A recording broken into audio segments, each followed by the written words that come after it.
La scénariste et romancière Sylvie Payette est maintenant une mamie. C'est pourquoi elle s'est lancée avec bonheur dans l'écriture pour les tout-petits.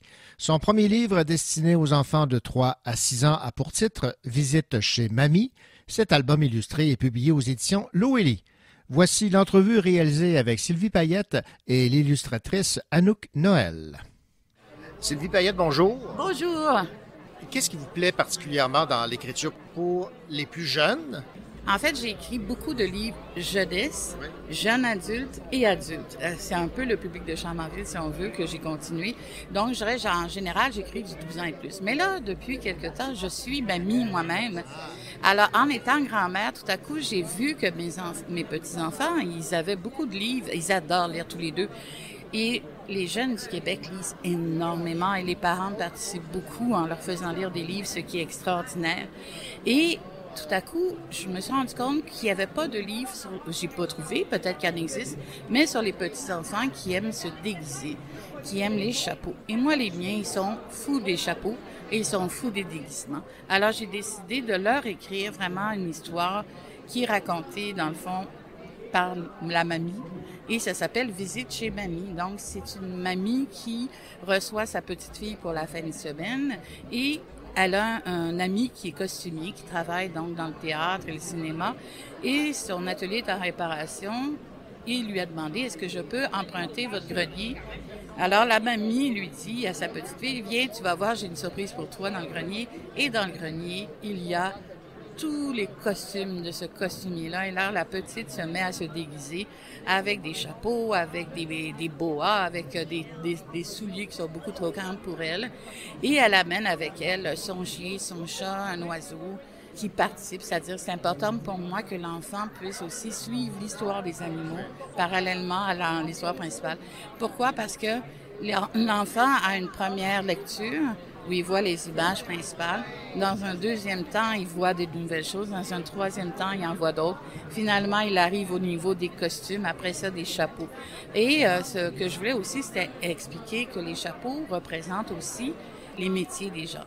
Et pour moi, j'ai des animations qui s'en viennent dans des écoles et tout ce que je veux expliquer aux enfants, c'est comment on remarque un policier, comment on remarque un pompier, comment on remarque un médecin, parce que les enfants doivent souvent faire appel à ces métiers-là, ou comment on sait à qui s'adresser quand on est perdu quelque part. Donc, de dire, OK, cette personne-là a un chapeau, c'est un gardien de sécurité, je vais aller lui parler. Donc, c'est des choses comme ça qu'éventuellement, je vais expliquer. Donc, mais dans l'histoire, je reste plus au niveau du plaisir de se déguiser et de porter des chapeaux. Alors aujourd'hui, pour le lancement, je porte un casque viking. Je l'ai choisi parce que je sais qu'après, je ne le remettrai jamais, mais que mes petits-enfants, ils vont jouer beaucoup avec. Alors j'ai dit, qu'est-ce que je vais porter sur ma tête pour bon lancement? Et voilà, je l'ai choisi pour eux. Je sais déjà qu'ils vont s'amuser follement avec ça. J'ai avec moi Anouk qui est ici, qui est au lancement parce que ce matin, c'est notre lancement officiel. Le livre est déjà en librairie, on le trouve déjà un peu partout, mais c'est le lancement officiel. Et Anouk, elle a fait les merveilleux dessins. Et elle a embarqué complètement avec moi sur l'idée des couleurs, mais aussi sur l'idée de cette notion de deuxième histoire, troisième histoire qui se cache derrière les images, qui permet qu'un livre ne se lise pas seulement une fois, mais qu'à chaque fois, on a l'impression qu'il est un peu nouveau. Et moi, ma petite fille, qui a 2 ans et demi, tous les soirs, elle lit le livre. Et puis, bon, vous savez, à 2 ans et demi, elle peut pas me raconter d'histoire. Si elle trouvait ennuyant, ça fait longtemps que je le saurais. Mais non, elle aime ça. Et elle prend, le soir, elle regarde les images et elle choisit quel chapeau elle prendrait cette journée-là. Pourquoi, je ne sais pas. Alors, un jour, c'est le chapeau de pirate, un jour, c'est un chapeau haut, et puis ça dépend de son humeur. Alors, je trouve que c'est vraiment chouette pour ça, parce qu'il y a comme une interaction à un autre niveau que je n'avais pas imaginé. Et à la fin de l'histoire, si l'enfant découvre caché le petit oiseau dans une image, il a le droit à une attaque de bisous. Quelle belle excuse pour les grands-parents. Alors, moi, ma petite fille, elle se met toute en petite boule, puis là, elle est tellement excitée, là, elle est toute énervée. Puis là, elle pointe l'oiseau, puis là, attaque de bisous! Et là, elle adore ça. Donc, il y a aussi une interaction entre l'adulte qui le lit et l'enfant pour lui dire bonne nuit en lui faisant une attaque de bisous. Voilà, fait que j'ai écrit l'histoire de mamie pour des mamies. Et bien, je vais m'adresser à L'illustratrice, bonjour. Bonjour. Donc, ça a été un charme de mettre en image, de dessiner les textes de Mamie Payette. Oui, mais c'est sûr, hein, c'est un plaisir. C'est pas un travail, je me faisais plaisir à moi et je sais que Sylvie Payette, elle me laissait vraiment une liberté d'imagination.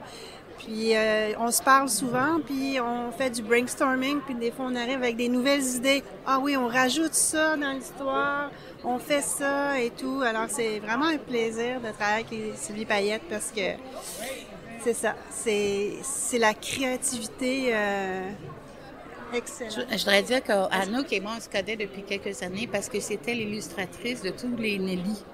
Alors, ça a été un immense succès, Nelly, et les couvertures ont été beaucoup remarquées.